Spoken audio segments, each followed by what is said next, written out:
Friends 10 दिन के बाद नवंबर का मंथ ख़त्म हो जाएगा और जो आने वाला टाइम है वो सर्दियों की शुरुआत का है। तो जैसे जैसे रात के मौसम में टेम्परेचर आपका डाउन होता जाएगा, दिन में ठंड बढ़ती जाएगी, तो उस टाइम पे आपके जेड प्लांट की जो केयर है वो थोड़ा सा डिफरेंट हो जाती है, दूसरी तरह से आपको करना है। आज की इस वीडियो में आपके साथ खाद भी शेयर करूँगी कि कौन सी खाद आप जेड प्लांट पे ठंड के मौसम में डालें जो कि आपके पौधे को खराब होने से बचाए, कौन से काम आपको करना है और कौन से काम नहीं करना, सब कुछ इस वीडियो में शेयर करने वाली हूँ। तो चलिए वीडियो को स्टार्ट करते हैं। Hey guys, this is Shagufta and you are watching my new garden. देखिए फ्रेंड्स, जेड प्लांट आपका एक समर ग्रोइंग प्लांट होता है। विंटर आते ही इसकी ग्रोथ स्लो हो जाती है या फिर कह लीजिए ना के बराबर। तो इस टाइम में आपको कुछ स्पेशल केयर करना होता है। तो फ्रेंड्स, आपको अगर आपका पौधा आप उसको हेल्दी नहीं रखेंगे तो फिर आपका पौधा खराब हो सकता है। तो जेड प्लांट आपको इसकी अगर सनलाइट की रिक्वायरमेंट की बात करूं तो विंटर्स में आप इसको फुल डे की अच्छी सनलाइट वाली जगह रखिए, क्योंकि इसमें अगर धूप की कमी हुई तो आपका पौधा डेफिनेटली ख़राब होना ही होना है। तो जब इसको अच्छी सनलाइट मिलती रहेगी तो इसकी ग्रोथ बहुत अच्छे से होती रहेगी और आपका पौधा बिल्कुल भी ख़राब नहीं होगा। तो अब आप इसको ऐसी जगह शिफ्ट करिए जहाँ पे बहुत बढ़िया सनलाइट आती हो। दूसरा काम आप मेरे इस वाले पौधे में देख रहे हैं, ये काफ़ी टाइम से इस वाले 10 इंच के पॉट में लगा है। तो बहुत लेगी सी इसकी बहुत सारी ब्रांचेस हो रही हैं जो कोई शेप नहीं है। तो आप इस टाइम में पौधे की जो लेगी सी ब्रांचेस है आप इनको कट कर दीजिए, जिससे कि पौधे की जो गमला है उसमें सॉइल में अच्छे से सनलाइट पड़ना चाहिए। मैंने देखिए ये बहुत सारी लेगी सी ब्रांचेस थी, इन सबको इकट्ठा करके मैंने किसी डोरी की हेल्प से इसको बांध दिया है। उसके अलावा जो साइड में इनकी बहुत सारी ब्रांचेस ऐसे लटक रही हैं, मिट्टी को टच कर रही हैं। तो आप ये ध्यान रखें कि जेड प्लांट क्या कोई भी पौधा है उसकी ब्रांच आपकी मिट्टी को टच नहीं करना चाहिए, क्योंकि अगर पौधे की ब्रांचेस मिट्टी को टच करती रहेंगी तो फिर फंगस क्रिएट होता है।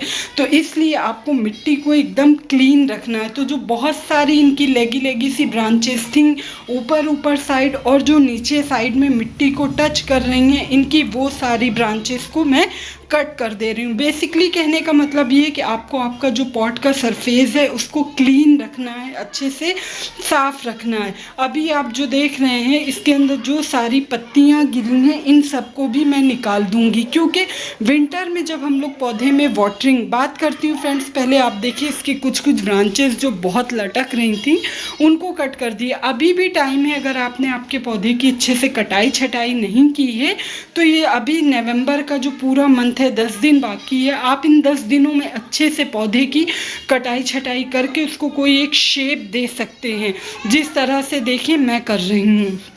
बात करती हूँ फ्रेंड्स वाटरिंग की। इनको जब आप लगा रहे हैं तो पहले तो बात करते हैं कि इनको लगाने के लिए ज़रूरी नहीं है कि कोई आपका बड़ा गमला हो, इतने इंच का हो, ऐसा कोई ख़ास रूल नहीं है। आप इसको किसी में भी लगाइए। ये देखिए 2 लीटर वाली प्लास्टिक बॉटल को मैंने कट करके उसमें लगाया। ये कटिंग ग्रोन है, कितना अच्छे से हेल्दी वे में ग्रो कर रहा है।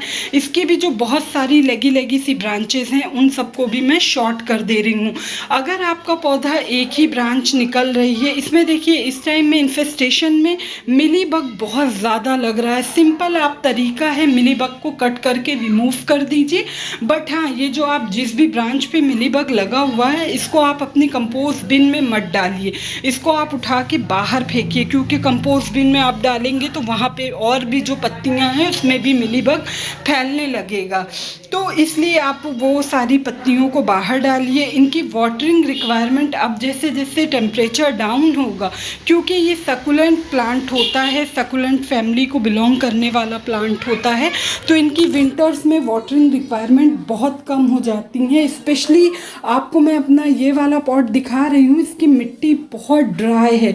जब आपके पौधे की मिट्टी अच्छे से ड्राई हो जाए 1 से 2 इंच, तब आप पानी देंगे। और मैंने देखिए फुल सनलाइट वाली जगह में शिफ्ट किया, उसके बाद भी मैं वाटरिंग 2 से 3 दिन के बाद करती हूँ पौधे में। इस पौधे में लोग गलती क्या करते हैं कि 15-15 20-20 दिन पानी ही नहीं डालते। अभी तो आप पौधे को अगर अच्छी सनलाइट में आपने रखा है तो वाटरिंग डेली करिए, क्योंकि इसमें अंडर वाटरिंग से भी प्रॉब्लम होती है, ओवर वाटरिंग से भी प्रॉब्लम होती है। आप कैसे पहचानेंगे? यहाँ पे देखिए साथ के साथ मैं हर एक ब्रांच की टिप को हल्का हल्का सा कट कर दे रही हूँ। इससे क्या होगा कि पौधे में मल्टीपल ब्रांच आएगी और पौधा बहुत घना हो जाएगा। आप जब चाहें जिस भी तरह का शेप देना चाहें तो आप इनको शेप दे सकते हैं। मैं बात कर रही थी अंडर वाटरिंग, ओवर वाटरिंग। अगर आपके पौधे की जो पत्तियाँ टूट के गिर रही हैं वो बहुत डल सी येलोइश हो रही हैं, सुकड़ी हुई सी हो रही हैं, तो आप समझ लीजिए कि आपके पौधे में अंडर वाटरिंग हो रही, मतलब पौधे में पानी की कमी है। लेकिन अगर आपके पौधे की जो पत्तियां हैं वो गिर रही हैं तो बहुत हेल्दी सी हैं, फूली हुई हैं, ग्रीन हैं, तो आप समझ लीजिए ओवर वाटरिंग है।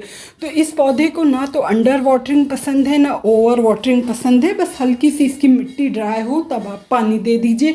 विंटर में आप खास तौर पे ये ध्यान रखें 8 से 10 दिन में एक बार गुड़ाई ज़रूर करें। और विंटर के टाइम में इसमें मिलीबग बहुत लगता है, तो आप या तो कम लगाए, ब्रांच की टिप पे ही दिखेगा, या तो ब्रांच को कट करके आप हटा दीजिए। अगर विंटर के टाइम में लोग कटाई छटाई करना अवॉइड करते हैं, ये देखिए जो सारी कटिंग निकली है ना फ्रेंड्स, मैं इन सबको वेस्ट में डालूंगी क्योंकि मेरे पास ऑलरेडी बहुत सारी इनकी कटिंग हो गई है।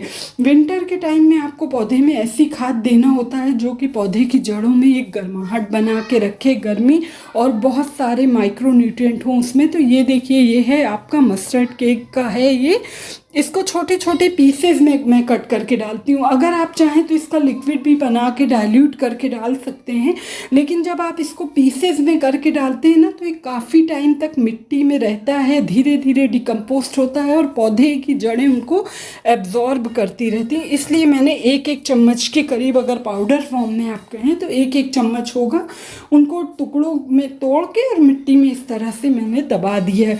मिलीबग के लिए बहुत लगा है तो आप 15 डेज पे नीम ऑयल स्प्रे करें। हद से ज़्यादा लगा है तो टैप वाटर ऑन करके प्रेशर शार कर दीजिए, सारे मिलीबग आपके बह जाएंगे। उसके बाद फिर आप नीम ऑयल का स्प्रे करें। दूसरी जो इनमें ग्रीनरी, जब पौधे की ग्रोथ होती रहेगी तो प्लांट हेल्दी रहेगा, उसके लिए देखिए ये है कॉफ़ी, आपके किचन में ईजिली अवेलेबल होती है। एक एक चम्मच या आधा आधा चम्मच आप अपने पौधे के हिसाब से 1 चम्मच तक आप डाल सकते हैं। दोनों पॉट में देखिए मैंने हाफ चम्मच के करीब ये कॉफ़ी का यूज़ किया है, बहुत अच्छा वर्क करता है, तो कॉफ़ी आप ज़रूर डालें। तीसरी खाद ये भी किचन में इजीली अवेलेबल होती है, ये है आपका टर्मरिक पाउडर यानी हल्दी। हल्दी आपका एंटी बैक्टीरियल और एंटी फंगल होती है, पौधे की मिट्टी में किसी किस्म का कोई इंसेक्ट या फंगल डिजीज़ नहीं होने देती। एक एक चम्मच भर के आप ये पौधे की मिट्टी में ये हल्दी ज़रूर स्प्रिंकल कर दें। आप इससे क्या होगा कि चींटी वगैरह भी अगर बहुत ज़्यादा समटाइम्स लग जाती, क्योंकि जब मिलीबग रहेगा तो चींटी भी आएगी, तो ये जल्दी चींटियाँ भी आपके गमले में नहीं आएंगी। तो दोनों पॉट में मैंने देखिए उनकी रिक्वायरमेंट के हिसाब से डाल दिया है। बस ये पौधा आपका विंटर में एक ही रीज़न से ख़राब होता है और वो है ओवर वाटरिंग, और अगर सेकंड रीज़न की बात करूं तो वो है धूप की कमी। अगर आप इन 2 चीज़ का ध्यान रखेंगे तो साल के साल आपके पास ये पौधा बना रहेगा, जल्दी ख़राब नहीं होगा। जब भी खाद देते हैं, खाद देने के बाद वाटरिंग बहुत कायदे से करते हैं कि मिट्टी अच्छे से गीली हो जाए। अब मैंने आज पानी डाला है, 3 से 4 दिन के बाद ही अब मैं दोबारा इसमें वाटरिंग करूँगी। मेरे पास देखिए इसके और इनके पत्तों को आप 3 से 4 दिन में जब धूप निकली हो तो इस तरह से वाटर से धो दीजिए, साफ़ कर दीजिए। पत्ते जब साफ़ रहते हैं तो फोटोसिंथेसिस का प्रोसेस बहुत अच्छे से पौधा करता है। धूल डस्ट वगैरह जम जाती है तो समटाइम्स प्लांट में फोटोसिंथेसिस का प्रोसेस स्लो हो जाता है। सारी कटिंग देखिए इस तरह से मैं, ये मेरा वेस्ट है, इसमें सारी पत्तियां सुखाती हूँ मैं, तो उसी में इनको डाली क्योंकि मेरे पास बहुत सारी कटिंग है और अब एक्स्ट्रा मुझे नहीं रखना। इसमें देखिए एक छोटी सी कटिंग मैंने कुछ टाइम पहले लगाया था, ये भी हेल्दी वे में ग्रो कर रहे, इसमें थोड़ा वाटरिंग करना है, थोड़ा सा पानी इसमें डाल देती हूँ। तो मतलब आप देखिए कितने छोटे से एक कंटेनर में इसकी कटिंग लगी है और वो भी ईजिली ग्रो कर रही है। तो बहुत हार्डी प्लांट होता है, एक प्लांट से ना जाने आप कितने बना सकते हैं और बहुत महंगा मिलता है और बहुत से लोग इसको लकी प्लांट भी बोलते हैं, पैसा खींचने वाला प्लांट। तो बस एक ये छोटी सी इन्फॉर्मेशन थी कि कैसे आप जेड प्लांट की केयर करें तो सर्दियों में आप ख़राब होने से बचा सकते हैं। होप ये इन्फॉर्मेशन आपको अच्छी लगी होगी। अच्छी लगी तो प्लीज़ चैनल को सब्सक्राइब करिएगा, वीडियो को लाइक एंड शेयर। मिलती हूँ नेक्स्ट वीडियो में नेक्स्ट टॉपिक के साथ। Till then take care, bye bye.